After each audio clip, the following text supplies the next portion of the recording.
Dito, turnan ko yung mga kakampi ko. Magpapitas talaga ako dito ng 10 bisis talaga. Tapos ito yung mga nangyari pagkatapos kumapitas ng 10 bisis. Hindi ko na kasi lubos sa kalain na sobrang nahihirapan na pala yung taon yung kahintang ko. Kaya dito, yung papitas na naman ako dyan. Pangalawang pitas ko talaga yan. Dire-diretso yan mga doy. Tapos sabi ng mga kampi ko dito, bida-bida daw talaga. Pero okay lang yan, naintindihan ko naman yan eh. Pinaprank ko nga sila, diba? Pero kahit nagpapitas ako dito, kumukuha pa rin talaga ako ng gold. Kumukuha ako ng mga bakukang dyan. O, pang 5 pitas ko yan mga doy. Tapos dito na naman sa pagong. Nagkaagawan dito sa pagong. Dito na naman tayo. Papitas na naman tayo. Siyempre, pang 6 na pitas ko na yan. Kaso ito na yung sinasabi ng mga kakampi ko. Hirap daw, ang lala daw. Nararamdaman ko na rin talaga dito na mahihirapan talaga ako dito sa 10 pitas na to. Sa prank ko na to. Kasi yung panini nila, magaling din talagang maglupad-lupad. Kaso nagsabi na naman yung kakampi ko na i-report daw. Kaya sinabihan ko dito, it's a prank lang yun. Game na ako. Pero wala pa yan mga doy kasi kailangan 10 times, diba? Ayoko lang na ma-report ako. Para ganahan sila. Kaya sinabihan ko sila na it's a prank lang yun. Game na talaga ako. Yun talaga ang totoo mga doy. Kasi baka mag-surrender yan. Edi wala na. Impas ang kahintang tatas na-report pa ako. Kaya pinapalakas ko lang talaga yung loob nila dyan. Pero hindi pa talaga tapos yung mission ko. Kasi hanggang 10 times tayo magpapitas, diba?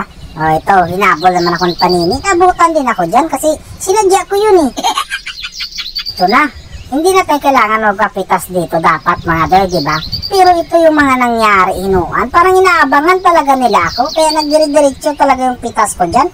Hanggang 12 talaga. Hanggang 13 yata to. Ang pitas ko rito.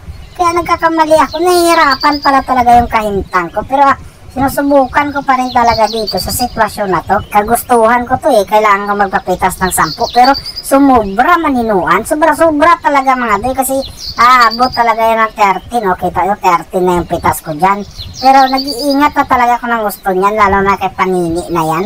Pero dahil full item na ako dito mga doy, ito yung nangyari din kay Panini.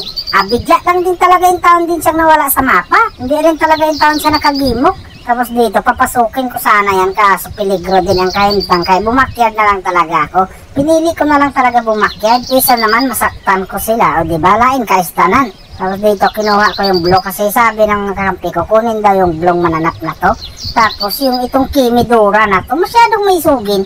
Ang hindi niya alam, tapos na yung ano ko, pagpa-prank ko, tapos gaganyanin pa ako. Sobrang nahihirapan nga ako sa sariling prank ko na to. Sus, Mariusip na yun. Pero dito, nagkaagawan sila akong mananap mga doy. Sinurbol ko talaga ako makakuha niyan kasi impas din talaga pag sila pa makakuha niyan kasi yung tore namin bungkag na rin talaga. Buti na lang talaga nakuha ko yung dakong mananap. May bonus pa yung panini, nakuha ko pa. Ikaloyan lang din pala ako sa prank ko.